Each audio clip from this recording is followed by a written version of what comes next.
KBS 열린 토론.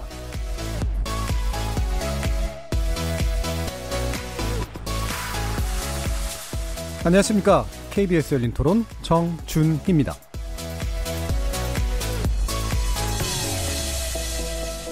KBS 열린 토론 매주 목요일은 평소의 찬반 토론 형식을 벗어나 봅니다. 여러 분야의 전문가들을 모시고 특정 이슈에 대한 다각적인 접근법, 시각 등을 교차시켜보는 시간을 갖는데요. 이름하여 지적 호기심에 목마른 사람들을 위한 전방위 토크, 줄여서 지목전 토크. 일부에서는 출연자 중 한 분이 골라주신 주제를 가지고 다양한 의견 나눠보고 있는데요. 오늘의 출연자의 픽은 나라를 걱정하는 과학자 이종필 교수께서 골라주셨습니다. 이 고도의 정보 처리 기술이 기존 산업의 판도를 근본적으로 바꾸고 있는 가운데 차세대 혁신 동력으로서 인공지능 기술의 중요성을 역설하는 목소리가 높아지고 있죠. 인공지능의 발달이 우리 삶을 한 차원 더 편리하게 만들어주겠지만 노동과 직업의 문제, 인권 침해 가능성 등 그에 내재된 위험 역시 간과할 수 없습니다. 인공지능의 시대, 과연 우리는 어떤 고민이 필요할지 인공지능의 명과 암이라는 주제로 함께 의견 나눠보겠습니다. 이어서 제작진의 픽은 사흘 뒤 신해철 씨가 세상을 떠난 지 5주기가 되는 날을 맞아 영원히 우리 안에 살아있는 마왕 신해철을 회상합니다. 음악평론가 임진모 씨를 특별히 모셔서 신해철 5주기 그를 추억하다라는 주제로 함께 이야기 나눠볼 텐데요. 뮤지션이자 소셜 테이너 그리고 90년대 라디오 키드에게는 밤의 지배자로까지 통했던 고 신해철 씨를 함께 추억해보는 시간 마련했습니다. KBS 열린 토론은 여러분들과 함께 만듭니다. 청취자분들도 지목전 토크 함께 하시면서 오늘 주제와 관련해서 다양한 의견 보내주시기 바랍니다. 토론에 참여하실 수 있는 방법 안내해 드릴 텐데요. 문자로 참여하실 분은 샵 9730 누르시고 의견 남겨주시면 됩니다. 단문은 50원, 장문은 100원의 정보 이용료가 붙습니다. KBS 모바일 콩, 트위터 계정 KBS 오픈을 통해서도 무료로 참여하실 수 있습니다. 청취자 여러분이 KBS 열린 토론의 주인공입니다. 청취자 여러분의 열띤 참여 부탁드립니다. KBS 열린 토론 지금부터 출발하겠습니다. 살아있습니다. 토론이 살아있습니다. 살아있는 토론, KBS 열린 토론. 토론은 라디오가 진짜입니다. 진짜 토론, KBS 열린 토론. 오늘 함께 하실 분들 소개합니다. 경제는 좌도 우도 없다. 참 좋은 경제연구소 이인철 소장 나오셨습니다. 안녕하세요. 이인철입니다. 그리고 문화비평가 이태광 경희대 교수 나오셨습니다. 네, 이태광입니다. 반갑습니다. 나라를 걱정하는 과학자 이종필 건국대 교수 나오셨습니다. 안녕하세요. 이종필입니다. 그리고 규정을 거부한다. 한국 여성 변호사의 손정혜 이사 나오셨습니다. 안녕하세요. 손정혜입니다. 자, 이렇게 경제 전문가, 법률 전문가, 문화비평가, 그리고 물리학자까지 각기 다른 전공과 개성을 가진 네 분의 출연자와 함께 만들어가는 지적 호기심에 목마른 사람들을 위한 전방위 토크, 줄여서 지목전 토크. 오늘도 호기심과 기대 한가득 품고 시작해보겠습니다. KBS 1라디오 채널은 유튜브 영상으로도 생중계되는데요. 유튜브 들어가셔서 KBS 1라디오 검색하시면 지금 바로 저희들이 토론하는 모습 영상으로도 보실 수 있습니다. 나중에 팟캐스트 들으실 수 있고요. 매일 새벽 1시에 재방송도 됩니다. 자, 이렇게 함께할 방법까지 안내해드렸고 지목전 토크 출연자의 픽 지금부터 시작해보겠습니다.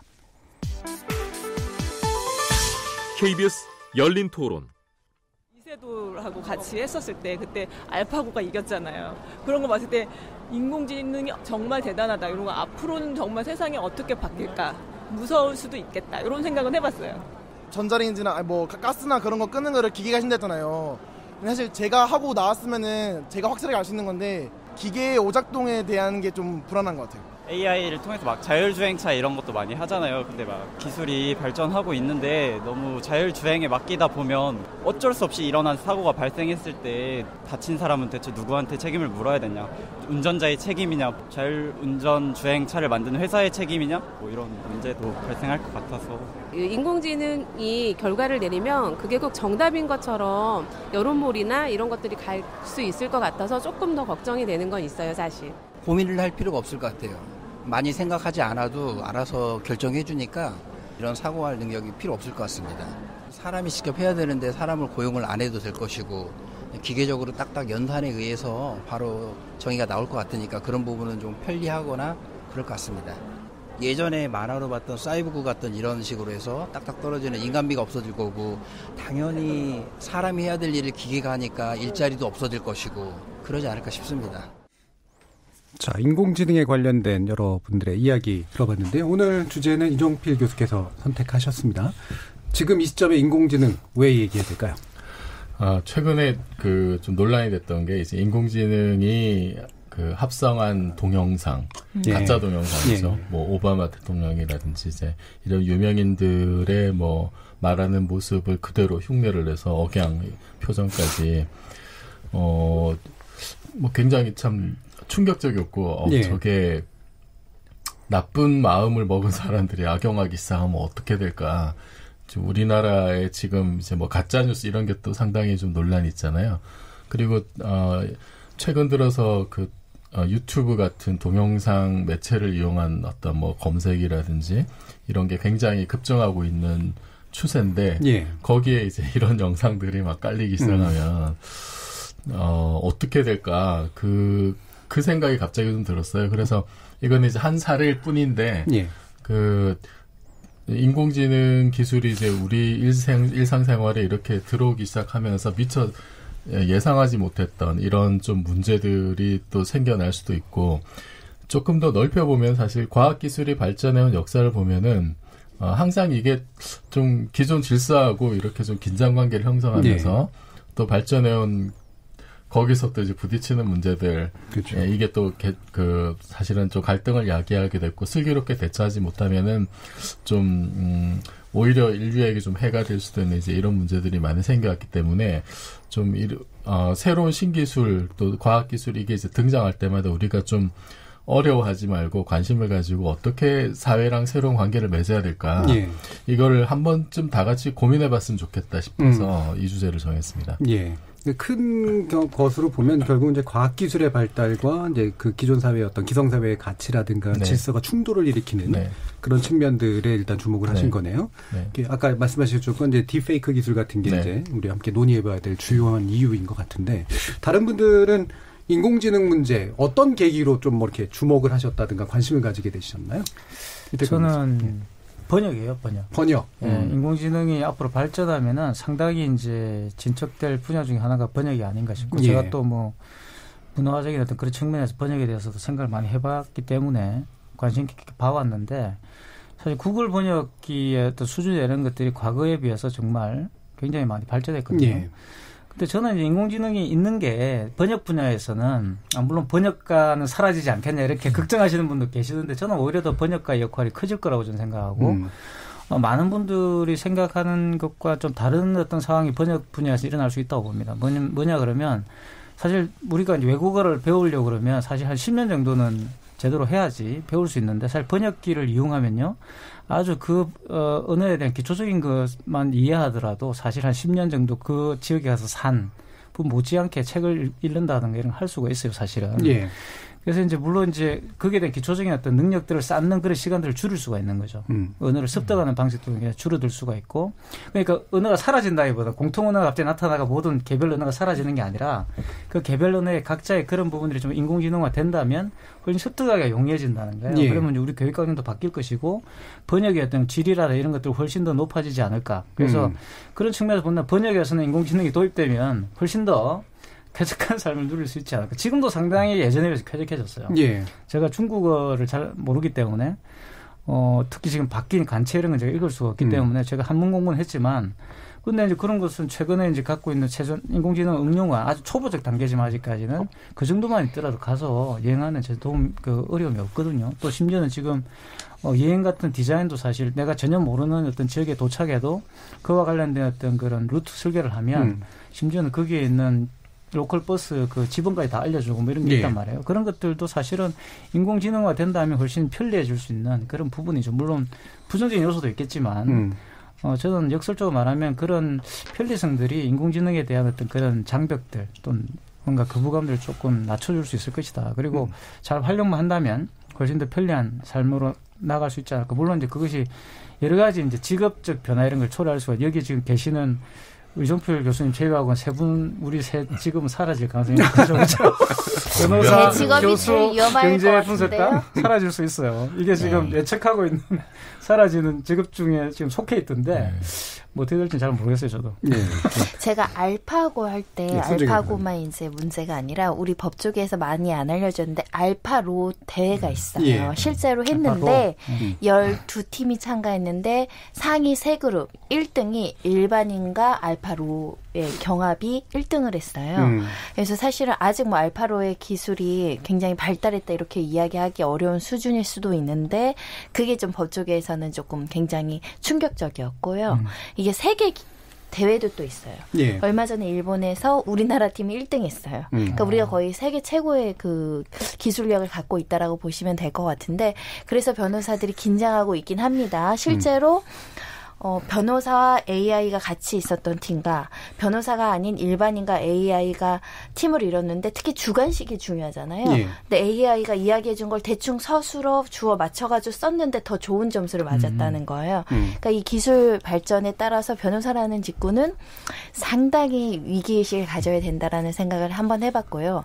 그리고 변호사로서 요거 인텔리콘 사무실인가 이걸 또 아주 기획으로 해가지고 기술 연구 개발하는 변호사님이 계시거든요. 아마 국책으로 지원도 좀 받으실 거예요. 근데 최고의 기술력을 갖고 있다고 하니까 좀 자랑스러우면서도 위기의식을 느낍니다. 좋은 점수는 누가 줬나요? 점수요?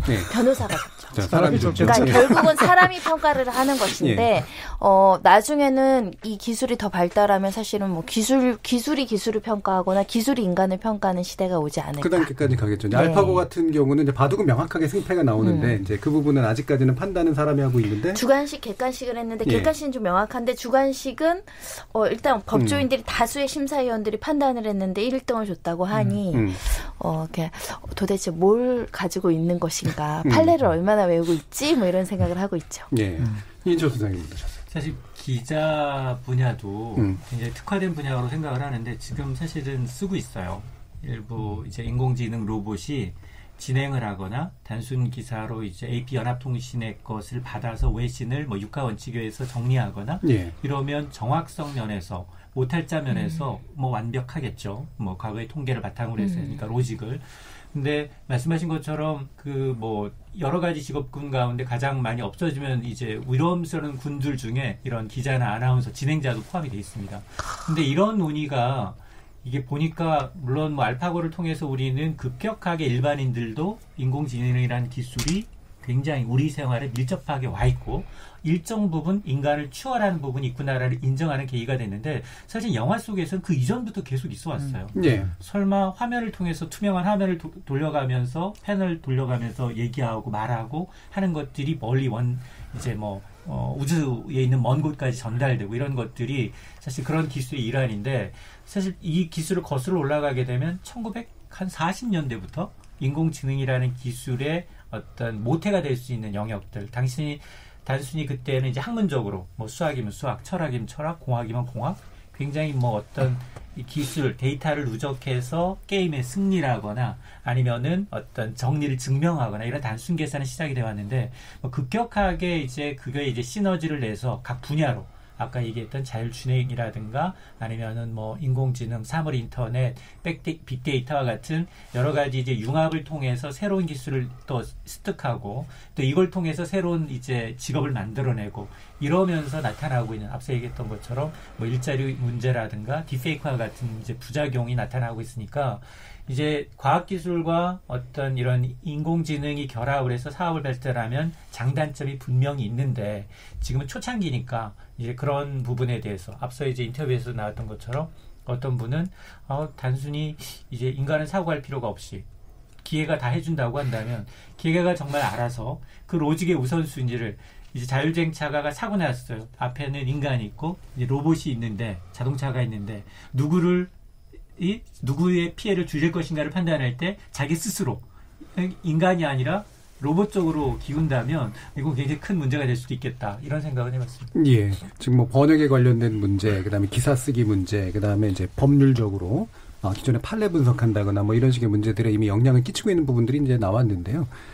저는 사실 알파고가 이긴 게 너무 신기한 게 아니라 당연하게 생각을 했었거든요. 정말요? 예.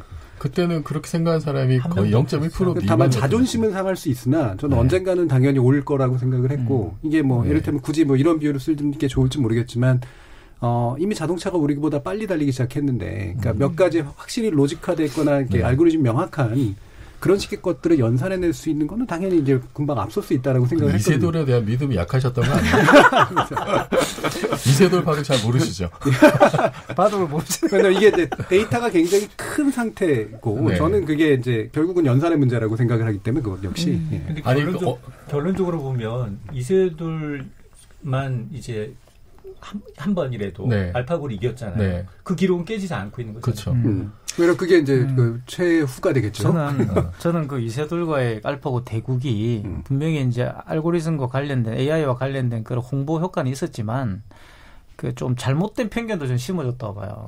그게 뭐냐면 저는 이제 AI하고 인간이라는 게 대립구도가 저는 아니라고 보거든요. 기본적으로 이거는 이제 근대적인 어떤 그런 관점에서 보면 그런 기술이라는 것은 인간의 어떤 연장이기 때문에 AI도 사실은 우리의 연장이라고 생각해야 되고 그런 관점을 받아들여야지만 저는 역설적으로 말한 그런 문제보다는 이것이 초래하게 될 사회적 구조의 변화, 금방 말씀하신 이정필 교수님 말씀하셨던 예를 들어서 노동 구조가 변화한다든가 번역가 같은 것도 마찬가지 아니겠어요. 그러니까 분명히 변호사가 사라지지는 않을 거라고 봐요. 변호사의 역할이 사라지는 거죠. 역할이 좀 바뀌는 거죠. 그죠? 이런 걸 논의하는 게 저는 더 유용하지. 계속 이렇게 저도 인문학에 있으니까 제가 이렇게 보고 있으면 인문학 쪽에서는 약간 러다이트 같은 그런 분위기가 있어요. AI가 와가지고 뭐 이렇게 약간 터미네이터 같은 그런 사이파이 같은 생각을 자꾸 하시던데 저는 그거는 약간 좀 편견이다. 일단 기술이라는 것이 가지고 있는 기본적인 어떤 원리가 인간의 어떤 능력을 확대시키고 확장시키는 것이고 또 그것이 좀 다른 방향의 어떤 변화를 초래할 것이고 그 변화를 좀 논의하는 게 지금 더 생산적이지 않나 생각이 들고요. 그래서 알파고 같은 경우도 물론 말씀하신 것처럼 사실 누가 이겨도 상관없지만 저는 거기서 일단 그 AI가 상당히 발전했구나 생각을 좀 했어요. 그러니까 굉장히 조금 신기했고. 근데 그게 이제 약간 너무 그런 식으로 선정적으로 가니까 조금 저는 상당히 우려스러웠습니다. 그러니까 인간 대 이제 기계의 어떤 대립. 그리고 심지어 기계가 인간을 압도할 것이다. 대체할 것이다 이런 거. 실질적으로 또 그렇게 말씀하시는 소위 인문학자들이 많이 있었어요. 그래서 상당히 저는 약간 조금 걱정스러운 문제예요. 상업적으로 이걸 인간들이 악용하는 것도 문제예요. 그렇죠. AI 기술을 가지고서 아까 이제 뭐 동영상 리벤지 포르노를 합성해서 연예인을 합성해서 악성적으로 이제 퍼뜨리고 그게 이제 SNS를 통해서 불특정 다수한테 배포되는데 그거를 이제 처벌하거나 그런 기준이 아직 마련돼 있지 않다 보니 이런 문제에 대해서는 지금 저는 1단계라고 봐요. 그러니까 앞으로 더 무궁무진하게 여러 가지 시너지, 다른 산업을 파급 효과가 클 텐데 이걸 어떻게 정립하느냐, 윤리 문제를 어떻게 정립하느냐가 가장 큰 것 같거든요. 다시 이정필 교수님께 그럼 여쭤야 될 것 같은데 인공지능이 사실은 되게 다면적이잖아요. 그 안에 여러 가지 가능성과 여러 가지 의미들을 안고 있는데 우리가 당장 받아들이는 건 인간처럼 사고하는 또는 의식의 형성, 뭐 창의성까지 이제 생각하는 거를 이제 최종 단계로 보는데 현재 여기까지의 인공지능은 이제 어떤 정도 수준이라고 볼 수 있나요? 이게 사실 나온 게 이제 옛날에 그 유명한 앨런 튜링, 그 영국의 그 유명한 수학자, 이분이 이제 생각하는 기계라는 개념을 도입한 게 50년이고, 지금 우리가 그 쓰고 있는 인공지능 기술의 이제 핵심이라고 할 수 있는 이제 인공신경망 개념은 뭐 40년대 이때 사실 또 나왔던 거예요. 퍼셉트론이라는 게 만들어진 게 이제 57년이고, 그게 이제 오랜 세월 동안 여러 가지 뭐 기술적인 진보, 알고리즘도 좋아지고, 그 다음에 프로세스의 하드웨어적인 성능도 좋아지고, 빅데이터를 쓸 수 있게 되면서 이제 21세기 들어와서 뭐 2006년 이후로 갑자기 이렇게 좀 폭발적으로 증가를 했는데, 그런데, 굳이 이제 나누자면 보통 약 인공지능하고 강 인공지능으로 나누죠. 그냥, 뭐 사람처럼 이렇게 뭐 생각을 한다든지 자의식이 있다든지 이런 게 이제 강인공지능인데 거기까지는 이제 한참 멀었고요. 그렇죠. 한참 멀었는데 이게 이제 가장 그 근본적인 문제가 그 우리가 그 자의식을 가지고 있다, 뭐 의식이 있다, 뭐 인식을 한다, 이게 도대체 무엇인지 아직 몰라요, 사실은. 그게 뭔지를 몰라요. 네, 그거를 뭔지를 모르기 때문에 아예 그러니까 정의 자체가 안 되는, 이거를 제 생각에 정의하려면 좀 적인 관점에서 이거를 봐야 되는데, 그러니까 약간 인간을 초월한 이런 데서 봐야 더 잘 보일 것 같은데, 이제 우리는 또 그런 한계가 좀 있잖아요. 지금 수준에서는. 성직자들이 해주시겠죠. 아니, 저는 이제 이런 부분에서는 좀 이렇게 이렇게 잘 성직자 내지는 오히려, 그 영미권에서는 이제 그 인식론을 연구했던 철학자분들이 의식 철학 그렇죠. 그분들이 이렇게 좀 메타적인 관점으로 사실 접근을 많이 해서 또 논쟁도 하고 이제 막 그런 걸로 알고 있거든요. 근데 거기까지 가기에는 굉장히 멀다. 지금 기술적 수준이 굉장히 멀어서 뭐 터미네이터 같은 그런 상황이 이제 벌어지는 거는 당분간은 가까운 미래에는 좀 불가능하다라는 게 이제 전문가들의 일치된 그렇죠. 의견이고요. 그리고 또 하나 이제 구분할 게 인공지능하고 로봇은 적어도 지금은 좀 이렇게 좀 사실 다른 거거든요. 그러니까 인공지능 하면은 그러니까 쉽게 말씀드리면은 이제 지금 이제 가정에 있는 무슨 이제 그 스피커 같은 거 있잖아요. 이렇게 뭐 일정 챙겨주고 뭐 정보 주고 뭐 이제 그런 게 아주 초보적인 단계 인공지능 그것이 뭐 물론 로봇이라고 할 수도 있지만 그러니까 인간형 뭐 휴머노이드는 아니죠. 뭐 이제 그런 형태는 아니기 때문에 또 옛날에 영화 이제 사만다 같은 거 보면 그냥 그 오퍼레이팅 시스템으로만 존재하는 이제 인공지능도 사실 있는 거고 그래서 인공지능은 프로그래밍 알고리즘으로서 존재하는 것인데 그것이 인간을 닮은 로봇하고 물론 이제 결합은 되겠죠. 결합은 나중에 되겠지만 그 단계가 일단 로봇 기술조차도 굉장히 초보적이고 거기 뭐 이렇게 지금 쓰고 있는 인공지능도 뭐 자의식 이런 거하고는 너무나 지금 거리가 멀어서 그런 영화 속에 엄청난 인공지능을 탑재한 슈퍼 파워를 가진 인간형 로봇.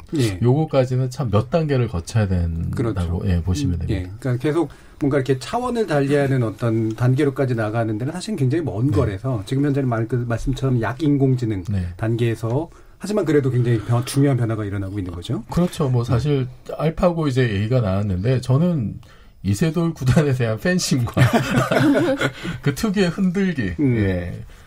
저는 이제 동네바둑 6급 정도밖에 안 됩니다만, 그게 있었기 때문에 아무리, 이게 저만의 생각이 아니라 제 주변에 이제 저보다 훨씬 바둑을 잘 두시는 분, 바둑도 잘 두면서 IT나 인공지능을 저보다 더 잘 아시는 분들도 대부분, 아직은 이세돌이 이길 거다라고 이제 예상을 했었거든요. 그런데 그 시기가 이제 언젠가는 이세돌 구단도 인터뷰 때 이제 언젠가는 기계가 이길 거다라고 얘기를 했는데, 그 시기가 참 예상보다 너무 빨랐던 게, 그게 이제 충격이었죠. 저도 그 첫 대국 결과 나오던 날 그 충격을 저도 이제 잊을 수가 없는데 그게 이제 말하자면은 우리는 충격 많이 받았지만 그 덕분에 전 국민이 그 인공지능에 대한 관심이 높아졌기 때문에 말하자면은 이제 미국이 스푸트닉 충격 비슷한 그 미국은 스푸트닉 충격받고 나사도 만들고 뭐 여러 가지 일들을 많이 했는데 거기에 비해 우리는 이제 충격을 많이 받았는데 이거를 좀 뭐 정책적으로나 제도적으로 이렇게 좀 뒷받침해서 좋은 쪽으로 끌고 가고 있느냐는 또 좀 의문입니다. 그렇죠. 우리는 그 덕분에 알파고 학원이 많이 생겼죠. 딥러닝 버스 학원 이런 거. 그러니까 이제 뭐 저기 초딩부터 뭐 저기 코딩 교육 해야 된다라든지 또 그때 대학은 도입했어요. 코딩 교육. 그러니까 한국형 알파고 만들자. 뭐 한국형 뭐 하자 이래서 성공한 사례 별로 없거든요, 사실은. 한국형 민주주의도 사실은 그 독재로 간 거 아니에요. 되게 웃긴 게 그 코딩 교육 정도 수준의 교육은 인공지능이 다 대체할 수 있습니다. 그 손정희 회장이 와가지고 문재인 대통령한테 첫째도 인공지능, 둘째도 인공지능, 인공지능 그런 국내 어떤 개발 투자 규모는 다른 나라에 비해서 어떤 거예요? 그 우리나라가 이제 그 제가 찾아보니까 한국정부와진흥원이라는 데서 이게 또 조사를 한 거 있더라고요. 이제 우리나라 현황이 어떤지.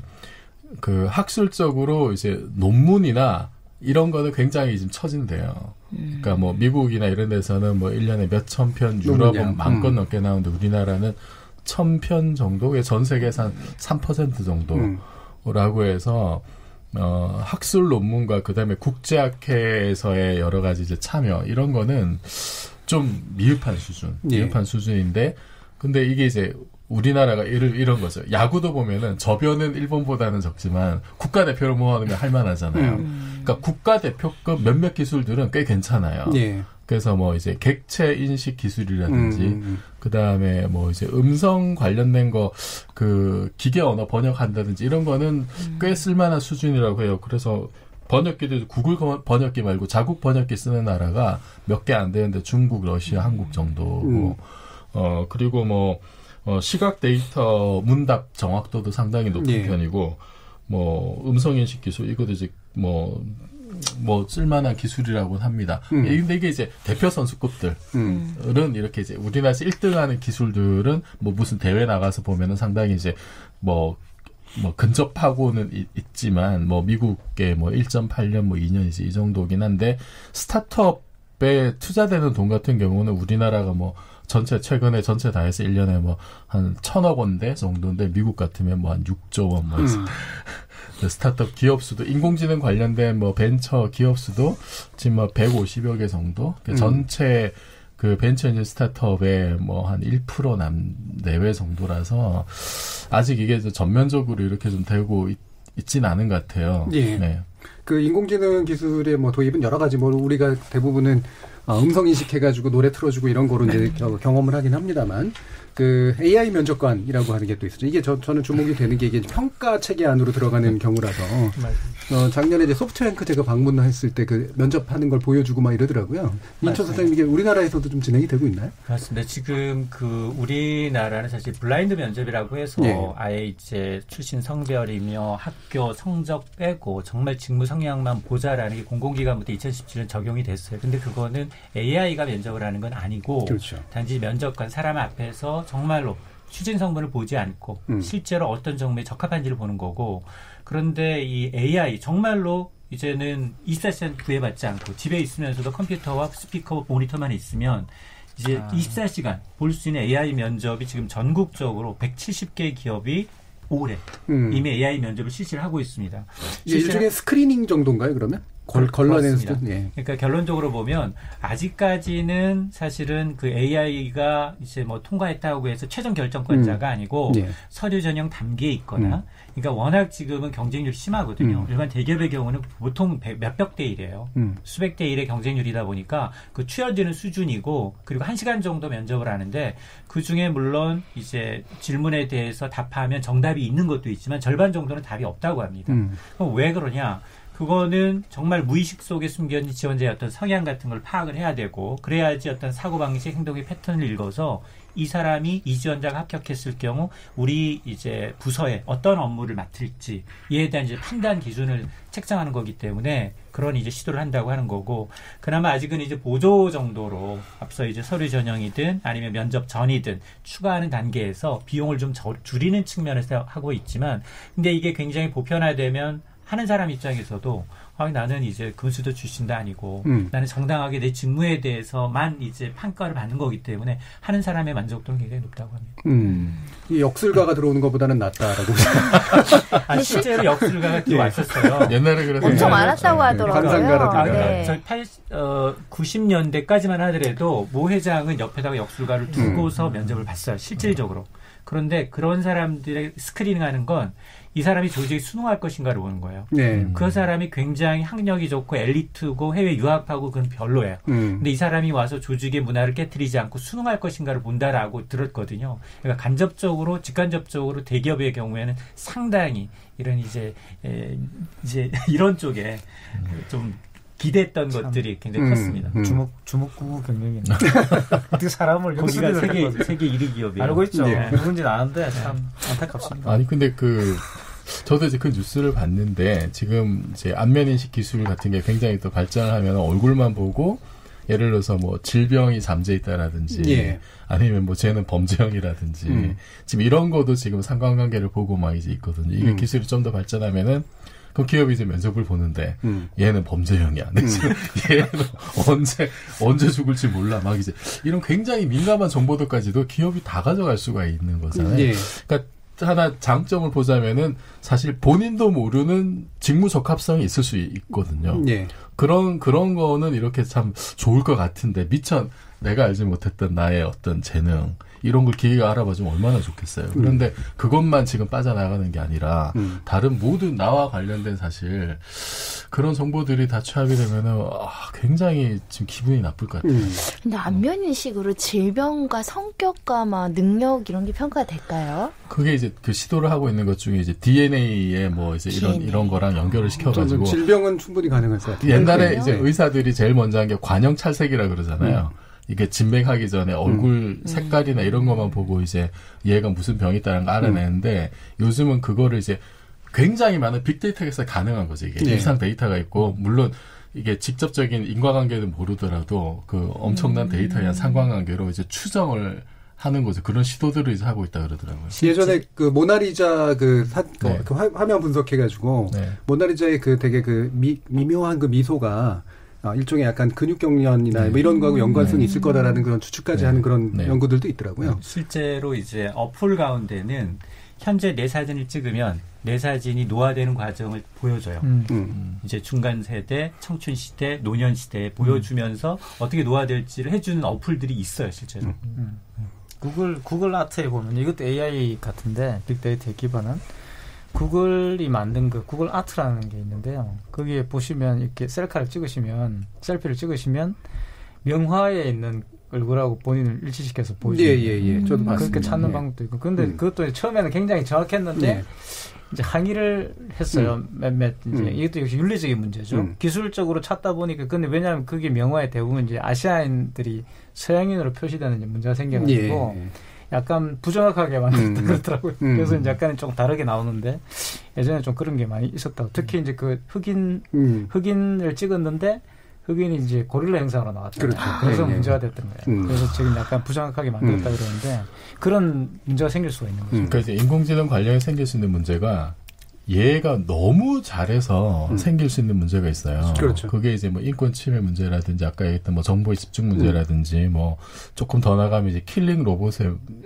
문제라든지 이런 게 있을 수가 있고 뭐 일자리 문제도 있고요. 그런데 지금 이제 수준에서 또 하나 문제가 얘가 좀 기본적으로 뭔가 이해할 수 없는 한계가 있는 게 아닌가라는 점도 있어요. 오류의 가능성. 네네네. 그거도 이제 그 설명 가능성의 문제라는 게 하나 있는데 얘가 왜 이렇게 잘 작동하지 그걸 구체적으로 몰라요. 그러니까 인과관계를 잘 모르거든요. 지금 인공지능이 딥러닝이라는 기술로 뭔가 이렇게 판단을 하는 게 이게 그러니까 인과관계로 연결된 게 아니라 맞아요. 이제 상관관계로 어떤 패턴을 찾아내는 거기 때문에 예를 들면 알파고가 왜 그렇게 신의 한 수를 뒀느냐를 우리가 이해할 수 있는 방식으로 설명이 안 되는 거거든요. 근데 바둑이야 뭐 관두면 그만이지만 이게 뭐 생명과 관련된 거라든지 이러면 상당히 문제가 있을 수가 있고 실제로 이제 저희 입자물리 분야에서도 실험할 때 인공지능 알고리즘 많이 쓰거든요.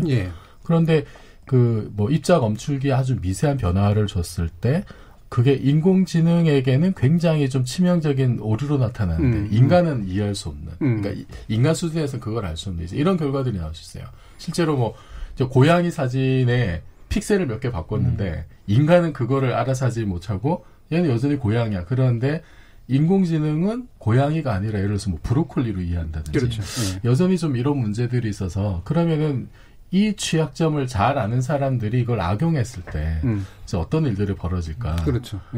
그런 문제들이 좀 지금 극복해야 될 과제 중에 하나가 아닐까 싶어요. 그럼 마무리하는 것은 이태광 교수님 보시기에 안면 인식 기술이나 그다음에 정보의 어떤 그 사생활 침해부터 포함한 이런 정보의 어떤 집중과 감지 사유의 연결 이런 가능성, 중국이라든가 이런 데들은 충분히 그런 가능성이 지금 중국은 거기에 대해서 전혀 또 문제의식이 없어요. 그러니까 이제 이게 아시아하고 이제 또 서양하고 다른 점인데 우리는 이런 거죠. 그러니까 언더 서베일런스 그러면 우리는 안전함을 느끼잖아요.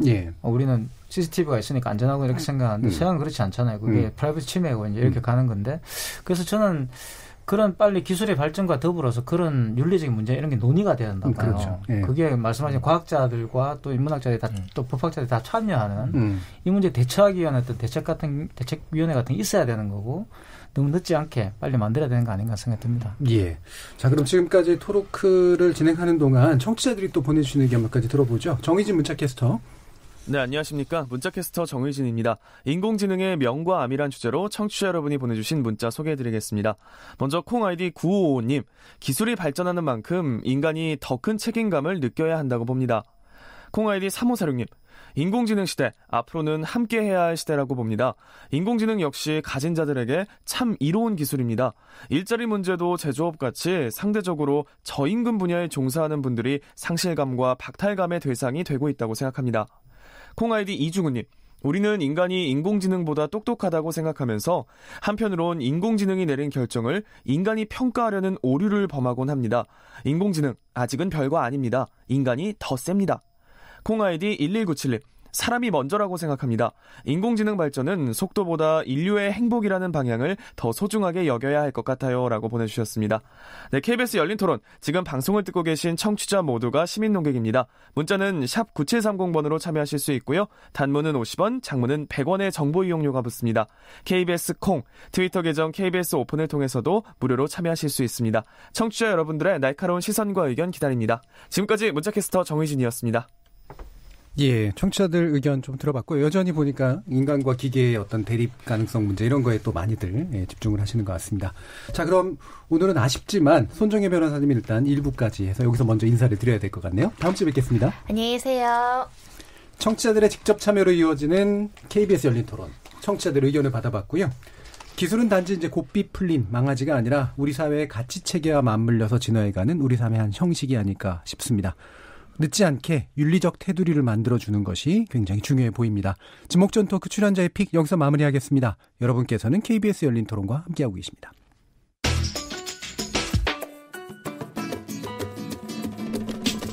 묻는다, 듣는다, 통한다. KBS 열린 토론. 듣고 계신 청취자 여러분 감사드립니다. 들으면서 답답한 부분은 없으신가요? 궁금한 점은요? 그렇다면 함께 토론에 참여하시죠. 유료 문자 샵 9730을 이용하시면 됩니다. 단문은 50원, 장문은 100원의 정보 이용료가 있습니다. 스마트폰 어플리케이션 KBS 모바일 콩을 통해서도 무료로 참여하실 수 있습니다. KBS 열린 토론은 언제나 열려 있습니다. 듣고 계신 KBS 열린 토론은 매일 밤 1시에 재방송됩니다. 제가 생각할 땐 그래요. 가시밭길일 때도 웃을 수 있는 방법, 뭔가 묘안이 있을 거다라고 생각하고, 진흙탕길인데 친구랑 막 띠굴띠굴 하면서 재밌게 갈 수 있는 길이 있을 거라고 생각하고, 외려 그 가시밭길하고 진흙길은 우리 살아가는 이상 평생 눈앞에 계속 끝없이 이거 재수없다, 위로하는 거야, 뭐야 이게, 끝없이 광활하게 펼쳐질 거라고 포기하면요 편하잖아요. 그냥 뚫고 갑시다.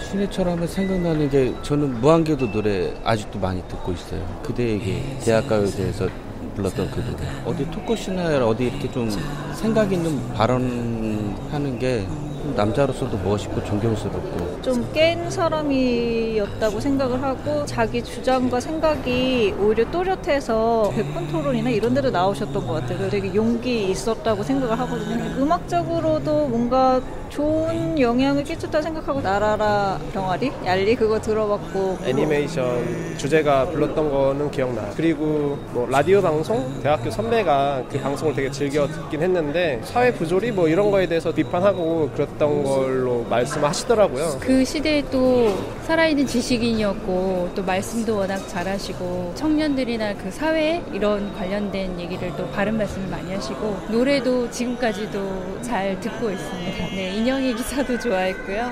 네, 그대에게도 좋아했어요. 가요제에서 데뷔하셨잖아요. 그때 제가 중학교 다녔었는데 그도 되게 좋아해가지고 일상어를 쳐도 좋고, 그 뮤지션으로는 굉장히 괜찮다 생각했는데, 어느 순간부터는 이제 사회적인 이제 활동을 하셨잖아요. 그 목소리를 낼 수 없는 사람들 대변을 하고, 그것도 굉장히 또 멋있게 생각을 했고. 신선한 이미지를 갖고 있고요. 자기 주관이 명확하고, 노래를 들어보면 자기 개성이 확실하게 있는 좀 호소력이 있잖아요.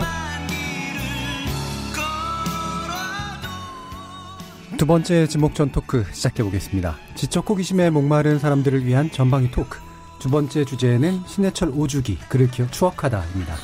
참 좋은 경제연구소 인철 소장, 문화비평가 이태광 경희대 교수, 물리학자이신 이종필 건국대 상어교양대 교수, 그리고 오늘의 특별 초대 손님이신 음악평론가 임진모 씨를 모시고 새롭게 지목전 토크 시작해보겠습니다. 자, 마왕 신해철 씨가 팬들 곁을 떠난 지 벌써 5년이네요.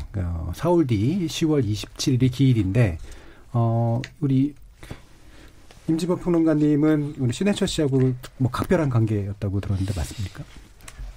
뭐 아는 사이죠. 아는 사이. 개인적인 또 추억이라든가 이런 게 충분히 있으실 것 같은데. 그럼요. 네. 제일 먼저 생각하는 건 그게 뭐냐면, 참 특이한 건데요.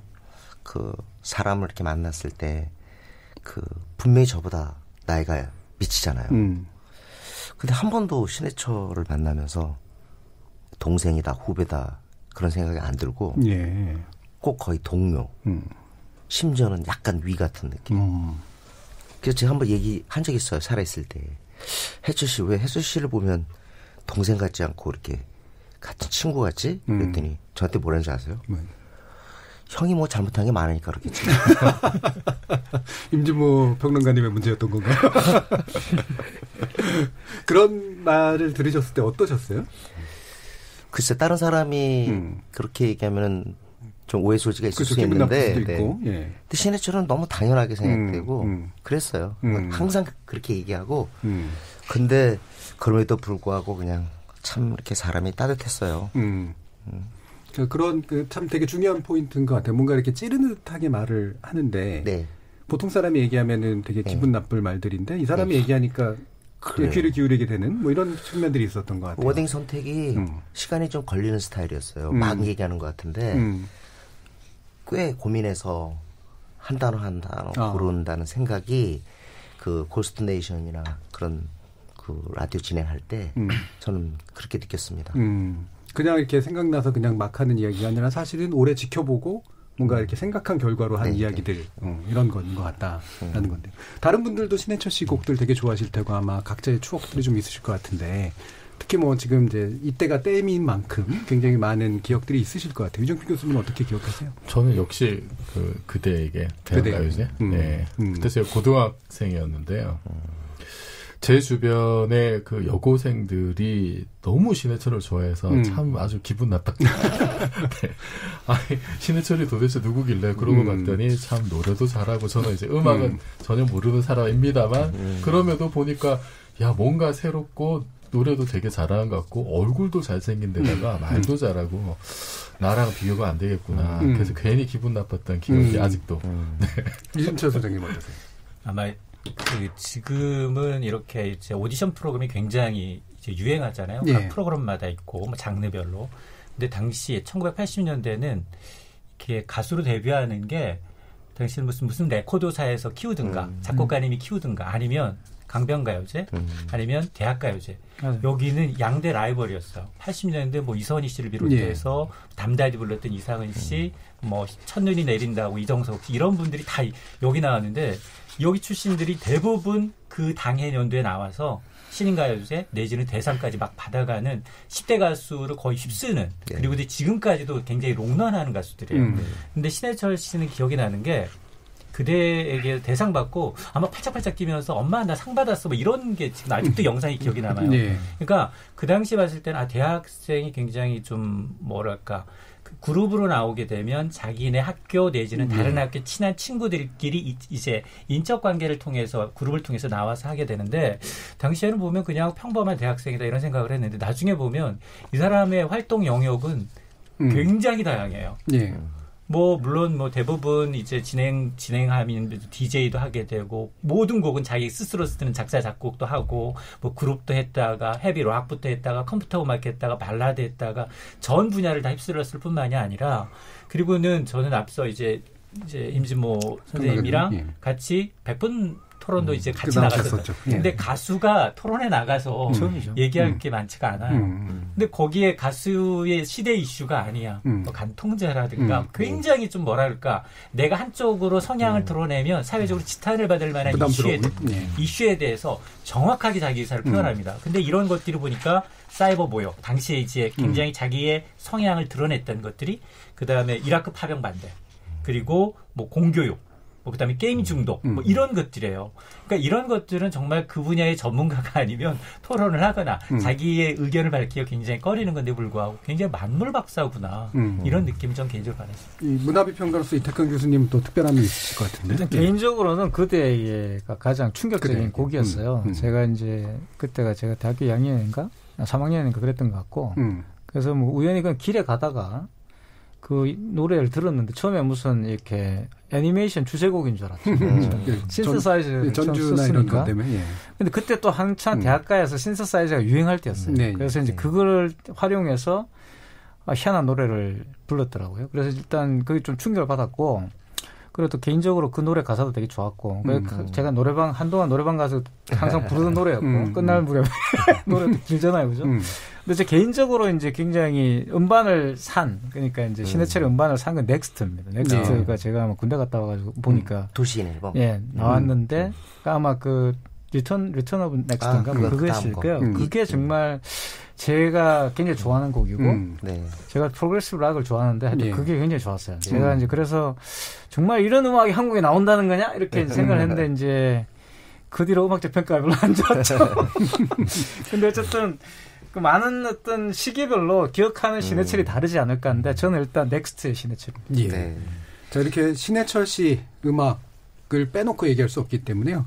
고인을 추억하면서 이 신해철 씨의 음악을 몇 가지 쭉 들으면서 우리 논의를 좀 진행하고 싶은데, 이 출연자 여러분들께 좀 여쭙습니다. 그래서 이거는 반드시 들어야 된다라고 하는 걸 추천받아서 제작진들이 추리셔서 7개의 곡을 준비했어요. 그래서 함께 들으면서 신해철 씨의 음악 그리고 우리 대중음악계와 사회에 남겨진 의미에 대해서 한번 계속 나눠보겠습니다. 출발하겠습니다.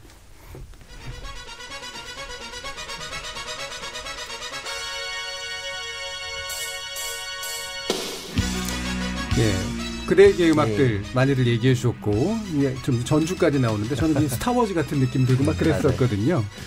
이 시점 1988년 굉장히 우리 음악사 또는 문화사에 되게 중요한 시점일 것 같은데 임진범 평론가님 어떻게 그 시점을 평가하시나요? 80년대 말부터 이제 우선 시장의 규모가 달라졌고요. 그 다음에 이때 88년을 기점으로 해서 처음으로 이제 음악계에서 밀리언셀러 신화가 등장하게 되죠. 그 전에는 10만 장, 20만 장 수준이었던 게 그때 아실 거예요. 변진섭 등등 해가지고 100만 장, 이문세, 조용필. 그래서 덩치가 커지고 있구나 하는 게 아주 느껴졌고 녹음 기술도 일대 진전이 있었어요. 그래서 그 소리 자체가 그 이전과는 비교할 수 없을 정도로 거의 이제 우리나라 음악이 아마 지금 이제 세계 시장 진출하고 있는데 그 모든 발판이 아마 이 시기에 구축됐다고 할 수 있겠죠. 그렇죠. 음반 시장이라는 관점에서 어떤 면에서는 제일 초호황기였고 말씀처럼 우리나라 한류 음악의 토대가 또 만들어졌고 물적 토대가. 신해철을 기억하는 이유는 그때가 모든 관심이 음악에 몰렸을 때예요. 그러니까 지금 사실 흩어졌잖아요. 뭐 너튜브도 그렇고 영화도 그렇고 또 게임도 있고 정말 우리 아이들 젊은 세대가 즐길 게 많거든요. 근데 그때는 모든 게 음악이었어요. 그러니까 가장 진지했던 음악 시대의 영웅 중에 한 사람이기 때문에 신해철을 잃을 수가 없는 거죠. 근데 그 신해철 음악을 듣다 이제 제 주변의 친구들이 저한테 하는 얘기가 한국에 없던 음악을 하는 사람이다. 굉장히 또 새로운 시도를 하고 그리고 이제 뭐 또 미디어 음악의 선구자지 이런 평가도 하더라고요. 그래서 저는 이게 음악을 잘 모르니까 이게 어떤 의미인지 사실 감이 안 와요. 근데 제가 이렇게 볼 때 신해철이 뭐 아주 혁신적인 음악, 기존에 없었던 그런 음악을 한 거는 결코 아니에요. 전형적인 락 키드고요. 또 메탈 키드예요. 근데 메탈을 하면서 그 당시에 또 하나의 그 마니아 주류였던 프로그레시브를 했죠. 그리고 이제 나중에 테크노도 하고 그렇게 해서 했지만 뭐 그렇다고 해서 신해철이 모든 것의 최초라는 타이틀을 갖고 있지는 않아요. 근데 저는 오히려 신해철한테 평가해 줄 건 두 가지인데 하나는 끝까지 락에 봉사했다는 점. 그래서 락 밴드를 해야 된다는 중압감 때문에 돈을 벌 수가 없었어요. 그렇죠. 그다음에 두 번째는 뭐냐면 이 리얼리즘 겨냥. 그래서 이 모든 음악에 꼭 자기 얘기를 풀어요. 엉뚱한 얘기, 말도 안 돼, 이쁜 사랑 얘기가 아니에요. 항상 자기 얘기. 이건 굉장히 락 제네레이션한테 중요한 부분. 그게 아마 사람들한테 더 깊이 여기 계신 우리 선생님들도 그런 것 때문에 신해철 좋아하지 않았을까 싶어요. 그렇죠. 그 자기 이야기를 하는 가수가 그 당시 별로 없었고 그렇죠. 대부분 또 말씀하신 것처럼 외국 곡들 약간 이제 변주하는 그런 것들이 많았었는데 신해철에 오면 드디어 이제 마치 그때 한국 영화도 약간 그런 영향들로 이제 도약하는 시절이었는데 자기 이야기를 하기 시작한 거 아닌가 생각이 들고 또 이제 그 임 선생님 그게 잠깐 제 개인적으로는 이런 생각이 들더라고요. 그러니까 악기를 신해철만큼 많이 또 이렇게 그 당시 어떻게 보면 최첨단 악기라 볼 수 있는데 다루는 사람이 별로 없어요. 그래서 제가 렉스를 좋아하는 걸 수도 있고. 욕심 많았고요. 근데 그거보다 중요한 건 그렇게 키보드 만지고 시니사이저 만지고 그러는데 그때 자기 도와준 사람들한테 이렇게 다 용돈 주고 그런 거게 너무 놀라워요. 그러니까 자기 일을 위해서 도와준 사람이잖아요. 그런 사람한테 꽤 후하게 접대를 해요. 예. 근데 그거는 쉽게 얘기할 부분이 아니에요. 자기 거를 팍팍 내준다는 약간 큰형님 기질 같은 것들이 꽤 있어요. 그렇기 때문에 이게 동생으로 안 보이는 거예요. 예. 많이 얻어주셨나요? 네. 그리고 또 하나가 보스 기질이 있나? 아까 그 백풍토론 얘기했는데 백풍토론 한번 저랑 같이 나간 적이 있어요. 예. 나간 적이 있는데 거기 백풍토론에 잠깐 텀이 있습니다. 중간에 쉬는데 갑자기 쉬는데 저한테 와요. 오는데 정말 잘못한 거 없고 꽤 나름대로 많이 얘기했거든요. 많이 얘기했는데 갑자기 뜨거든요. 형 오늘 왜 얘기를 안 하는 거야? 나 얘기 좀 많이 하고 있잖아. 근데 진짜 얘기. 진짜를 털라고 좀. 근데 그게 그래서 그 뒤로 진짜를 털어야 되는데 주눅이 들어가지고 한마디도 못했어요. 외로 진짜 얘기를 못하셨어요? 네. 저는 그 진솔함 있잖아요. 예. 제가 가수 신해철을 평가할 입장은 아닌데 이렇게 보이는 모습이 굉장히 참 거침없고 솔직하고 인간의 어떤 아주 순수한 그런 진솔한 면이 여기저기 이제 드러나는 게 이 사람은 음악을 하는 것도 저런 거구나. 뭔가 이제 가식 이런 게 아니라 그래서 사실은 이렇게 연예인 활동을 하시는 분들은 안티팬을 되게 두려워하잖아요. 이게 내가 좀 이렇게 입장이 세거나 이러면은 이렇게 악플 안티가 생긴 거 굉장히 두려워해서 그것 때문에도 사실 좀 말조심다고 이러는데 신해철은 제 기억에는 거의 최초로 안티팬과 악플과 공존하면서 이렇게 잘 살아갔던 그런 새로운 문화를 만들어갔던 그런 가수가 아닌가 싶어요. 저는 개인적으로 이 신해철 씨 사망 이후에 제일 안타까운 게 우리나라 연예계가 외려 더 막 이렇게 도덕지향적이랄까요? 뭔가 이렇게 굉장히 강한 감시에 놓인 듯한 느낌? 그래서 누구나 다 말조심하고 누구나 이제 성향을 밝히길 두려워하는 이런 상태가 외려 된 것 같지 않나 이런 생각이 좀 들어요. 그럴 수도 있겠습니다. 예. 지금 얘기 들어보니까요. 근데 신해철은 참 많은 것들을 남겼어요. 그 중에 하나가 저는 지금도 고마운 게 생각보다 바른 사람이었습니다. 예. 바른 사고의 소유자. 사실 그런 사람들이 별로 없고 앞에 보이는 모습하고 실제로 자기 사적인 부분이 괴리가 있는 사람들이 많거든요. 예. 근데 신해철은 진짜 그런 게 없었어요. 제가 봐도.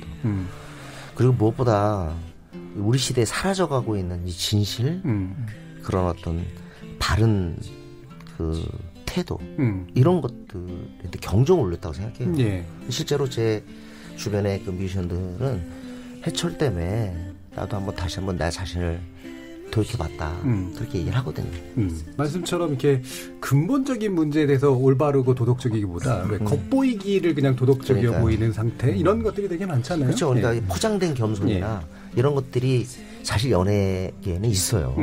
그리고 또 어떤 때도 과잉된 또 고통 같은 것들. 네, 그런 것들이 있는데 신해철은 그게 없어요. 제가 생각했을 때. 그래서 이렇게 저한테도 솔직했던 거 아닌가. 그리고 이외에도 진짜 방송이라서 말 못하는 게 많은데 또 은근히 또 다혈질이에요. 네. 그래서 어떤 상황에서 안 좋은 게 딱 보였다. 그러면 전화 걸어가지고 형 이거 말이 안 되는 거 아니야? 같이 나가자고 같이. 이런 것도 있고 정의감 같은 그러니까 A서부터 G까지 다 있었어. 기억부터 희읍까지요. 지금 음악도 방금 보니까 또 이제 나라라 병아리 나왔었고 이랬는데 아까 우리 태강 교수님께서 이제 록을 되게 좋아하시고 이게 메탈 쪽도 이제 프로그레시브 쪽을 좋아하신다 그랬는데 이 발라드를 사실은 또 많이 했잖아요. 많이 이 발라드를 왜 했을까 이런 생각을 했을 것 같은데 어떻게 보세요? 그런데 일단 신해철 씨는 뭐라고 했죠? 사랑을 굉장히 중요하게 생각했던 것 같아요. 그러니까 말씀하신 거 자기 이야기의 상당 부분들이 발라드로 푼 것도 있는데 대부분 또 지구주선 사랑이잖아요. 네. 사랑을 실천했던 사람이고 그게 이제 어떤 이성적인 어떤 사랑을 떠나가지고 또 말씀하셨던 건 다른 관계에 대한 사랑, 보편적 사랑에 대한 인식도 있었던 것 같고 저는 한마디로 말하면 그냥 자유주의자다. 정말 한국에서 보기 드문 자유주의자가 아닌가 생각이 들고 그걸 또 일반적으로 입으로는 자기가 자유주의자라고 그러지만 실천 안 하시는 분이 많이 계신데 되게 억압적인 분도 신해철 씨는 그걸 실천하려고 했던 사람인 것 같아요. 저는 신해철 씨 이 얘기하려고 나왔는데요.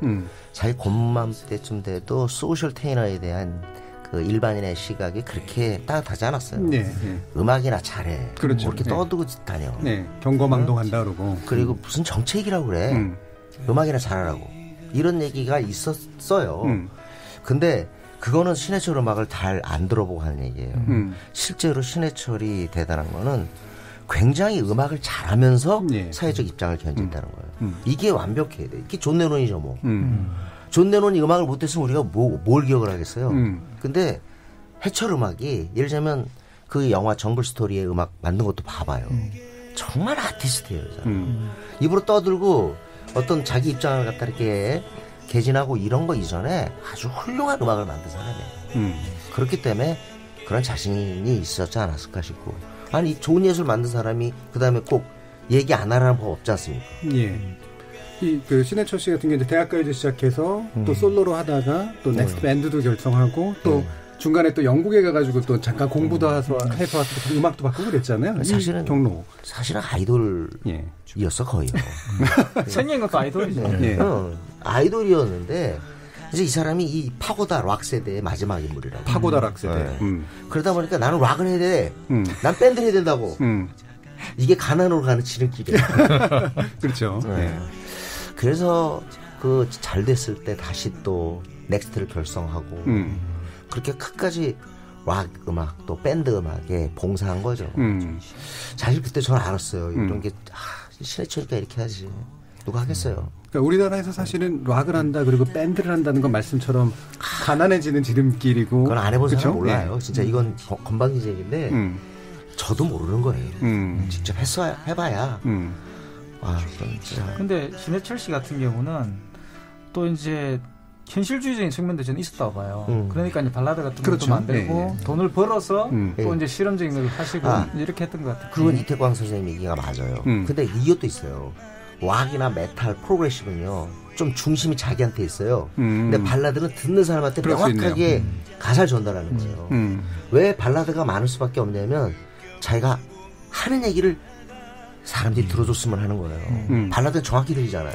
락은 잘 안 들려요. 어떨 때 연주에 묻혀가지고. 연주죠. 근데 이렇게 발라드 부르는 게 자기 얘기를 그래도 전달하려는 그런 방법 중에 하나가 아니었을까. 그렇죠. 락은 약간 외치는 느낌이 강하다면 발라드는 약간 대화하는 느낌 같은 게 좀 있기도 하고 그래서 이제 단지 이게 상업적인 문제뿐만이 아니라 어떤 청취자와의 관계 맺음의 양식이 아닐까 뭐 이런 생각도 들긴 드네요.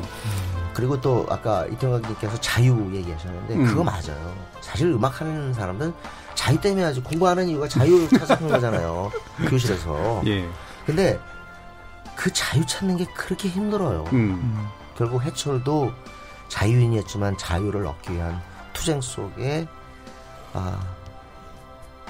짧게 인생을 마감한 게 아닌가라는 생각도 듭니다. 자유를 찾는다. 어떤 의미로 말씀하시나요? 그러니까 이런 이 환경 속에서 자유를 찾는다는 게 자유는 많은 것들이 갖춰졌을 때 가능하잖아요. 내가 음악적으로 이런 걸 표현하고 싶고 그런데 하고 싶은 것들 어떤 장사도 해야 되고 또 음반도 팔려야 되고 방송에 나가야 되고 또 팬들도 생각해야 되고 이런 다 생각하면 자꾸 자기 것 덜 편하게 되죠. 그래서 자유를 온전하게 행사한다는 건 정말 쉽지 않다는 생각합니다. 그 서태지 씨하고는 육촌 시대잖아요. 근데 서태지 씨도 사실은 공통점을 살펴보면 사회적 문제에 대한 것을 속에 녹여나는 공통점이 좀 있잖아요. 물론 힙합이라는. 근데 초창기에는 굉장히 호평을 받았잖아요. 나오자마자 저기 음악이냐. 뭐 저런 걸 하냐. TV 아마 프로그램에 처음에 저는 봤어요. 저도 봤어요. 근데 그게 우리들 사이에서는 아니고요. 일반인들 사이에서 너무 생경했기 때문에 그런 거예요. 그렇죠. 솔직히 어느 누구도 랩을 듣고 자란 세대가 아니었잖아요. 근데 이렇게 나오니까 그게 따뜻하게 올 리가 없죠. 당연히 안 들었는데. 뭐 교실이 대하나 뭐 발열공 이거 무조건 노래야 막. 공통점이 노래 제목이 굉장히 특이해요. 그러니까 예를 들면 뭐 굉장히 사랑 노래면 비슷비슷한 노래 제목이 굉장히 많은데 이건 길기도 할 뿐더러 하나의 수필 소설처럼 소설의 제목처럼 길고 굉장히 사회적 이슈를 난항을 일으키는 큰. 그러니까 90년대를 돌이켜보면 발라드의 황제 신승훈이 있었고요. 그 다음에 댄스 쪽에 이제 김건모가 있었어요. 그러나 우리 의식을 지배한 양웅이 있다면 그건 태지와 해철에 있었고 둘이 그 두 사람의 언어도 굉장히 놀라웠고요. 약간은 경쟁 상태이기도 했어요. 하나만 예를 들면 둘 다 랩의 존재를 알고 있었다고요. 이거 랩의 존재를 갖다 끌어들이는데 왜냐면 우리나라 사람들이 이 점잖음과 엄숙주의가 있기 때문에 직거리를 래핑이 안 된다고. 그래서 해철이가 안녕을 할 때, 신해철이 안녕할 때, 랩은 지금 당장 서구의 핫한 트렌드니까 끌어들여야 되는데, 도저히 안 되는 거예요. 그래서 할 수 없이 안녕을 하는데, 랩을 하는데, 영어로 한다고요. 우리나라 말로 못 하는 거야. 태진은 거기서 한 방 더 용감했던 거예요. 나를. 우리나라 말로 래핑을 한 거예요. 그렇죠. 그것만 봐도 둘이 그때 당시에 경쟁 관계에 있었다. 이종필 교수님은 스스로가 라디오 키드였나요? 그렇지는 않았어요. 그렇진 않았어요. 네. 왜냐면 이제 우리 음악 도시, 그러니까 음도라고 불렀잖아요. 그리고 우리 시작할 때 고스트 스테이션 이제 나왔고, 저는 어렸을 때 라디오를 많이 듣긴 했지만 사실 신해철 씨 시절에 라디오 듣지는 않았거든요. 근데 지금 30세대들, 그러니까 30, 40 요 앞에 단계에 있는 세대들은 이 라디오를 진행하는 사람으로서의 또 신해철 씨의 이미지가 굉장히 강한 것 같거든요. 네. 저 상당히 많이 도움 받았어요. 신해철 씨가 방송을 하는데 이런저런 사정으로 한 10일을 못 하게 됐어요. 사정이 좀 있었군요. 그래서 PD가 버린 셈 치고 임진모를 쓴 거죠. 갑자기 대타를 썼는데 세상에 그때 완전 그 모든 수식이 마왕으로 정리될 때 아니에요. 그래서 제가 그 세대에게 알려진 이유는 오로지 그 프로 대타를 해서 그 들은 사람들이 이 사람이 신해철 프로의 대타를 띄웠어. 그래서 기억을 하더라니까요. 임진모가 아니라 마왕 대타. 전 항상 대타로 얘기가 되는 것 같아요. 마왕의 대타가 된 것도 기분이 괜찮으셨나요? 영광이었죠 그때도. 교주라고 불리우는 거 이런 것도 충분히 그 느낌을 같이 공유하세요? 그럼요. 그리고 그때 당시에 서태지와 둘 다 약간 교주 스타일인 거예요. 그러니까요. 공연도 약간 흐느적해요. 네, 참 그런 음악의 최강자들이 있었던 시절이 너무 그립습니다. 이렇게 교주, 또 마왕, 또 자신의 발언을 주저하지 않는 소셜 테이너, 그다음에 유능한 작곡가이자 작사가, 또 록밴드를 또 운영했던 사람. 그럼요. 그리고 정말 좋은 앨범 만들었어요. 슬픈 표정하지 말아요. 다음에 재즈 카페, 마이셀프 정말 좋은 앨범이고, 넥스트 1집은 사운드가 좀 그랬지만 본격적으로 다시 94년에 만들었던 그 왜 빙하고 월드 그 두 개가 진짜 명반이에요. 특히 뭐 껍질의 파괴 1도 있지만 그 두 번째 더 월드에서 IMF 때 생각보다 많은 사람들이 호프에 위로를 받아요. 호프, 희망. 해철이 보면 이렇게 노래 지금도 들어보면요. 예를 들자면 껍질의 파괴도 그렇고 뭐 가난한 연인들에게 뭐 이런 노래들 쭉 들으면 진짜 왜 이렇게 위로가 되는지. 자, 청취자 여러분들도 아마 하고 싶은 말씀 많을 것 같아요. 우리 또 청취자들이 보내신 의견 또 들어보고 가죠. 정의진 문자캐스터. 네, 문자캐스터 정의진입니다. 신해철 5주기 그를 추억하다에 대해 청취자 여러분이 보내주신 문자 소개해드리겠습니다. 먼저 유튜브로 의견 주신 김다현 청취자분. 신해철 사무치게 그립습니다. 유튜브로 의견 주신 AI님. 해철님 어찌 그 이름을 잊을 소냐. 유튜브로 의견 주신 시트러스님. 신해철 그 이름 그립네요. 유튜브로 의견 주신 이창섭 청취자분. 중학생 때였던가 고등학생 때였나 대학가요제에서 봤던 무한궤도의 모습 아련하게 기억나네요. 콩아이디 이주윤님. 70년대는 번안가요의 전성기. 대학 재학 시절인 80년대엔 포크송. 그땐 그랬습니다. 잘은 모르지만 신해철 씨는 시대를 앞선 예술가입니다. 유튜브로 의견 주신 류소영 청취자분. 사회적 이슈가 터질 때마다 신해철님이 생각납니다. 마왕의 부재, 그 이유가 어이없는 게 또 한 번 기가 막히네요. 유튜브로 의견 주신 저스티스 바이 카산드라 청취자분. 개인적으로 해철님의 고스트 스테이션을 청취했어야 진짜 신해철의 모습을 알 수 있다고 봅니다. 유튜브로 최정혜님. 나라라 병아리 한 소절만 들어도 눈물 나는 노래예요. 유튜브로 의견 주신 다정이 청취자분. 눈물 납니다 해주셨고요. 유튜브로 의견 주신 김민영 청취자분. 그립네요. 진심 그립습니다 라고 보내주셨습니다. 네, 지금까지 문자캐스터 정의진이었습니다. 예, 지금 올해로 이제 데뷔로는 이제 31주년이고요. 이제 돌아가신 지는 5년 됐습니다만 아직도 이제 세대를 건너뛰어서 기억되는 음악가인 것 같습니다. 임진모 평론가님이 어떻게 이렇게 우리 신해철 씨가 기억되기를 바라시는지 말씀도 부탁드릴까요? 일단 이미 저는 사망한 그날부터 그리움이 시작됐습니다. 제 생각에는 그리움이라는 측면에서 봤을 때 작고한 많은 아티스트가 있지만 그 부분의 제왕이 또 마왕 아닌가 싶어요. 예. 그러니까 그립다라는 얘기는 현실 진행형 그런 레전드가 될 가능성이 아주 높다는 얘기거든요. 제 생각에 이미 신해철은 레전드인 것 같습니다. 이미 레전드. 예, 이미 레전드인 것 같습니다. 또 이런 음악가 나올 것 같으신가요? 그건 정말 점쟁이가 아니라서 알 수는 없지만 아무튼 지금은 음악이 신해철 열심히 뛰던 그 위에 선배 또 조용필 선생이 열심히 뛰던 때하고 왠지 모르게 지금 음악이 핏기를 좀 약간 잃고 방탄소년단이 있지만 왠지 모르게 우리 삶과 부착된 것 그런 사운드 트랙에 조금은 적은 것 같다는 그런 생각이 들어서 정말 좋은 뮤지션이 나올지는 모르겠어요. 하지만 음악은 영원하겠죠. 예. KBS 열린 토론 오늘의 두 번째 지목전 토크 신해철 오죽의 글을 추억하다라는 주제로 함께 이야기 나눠봤는데요. 끝곡으로 신해철의 먼 훗날 언젠가 들어보면서 열린 토론 마무리하겠습니다.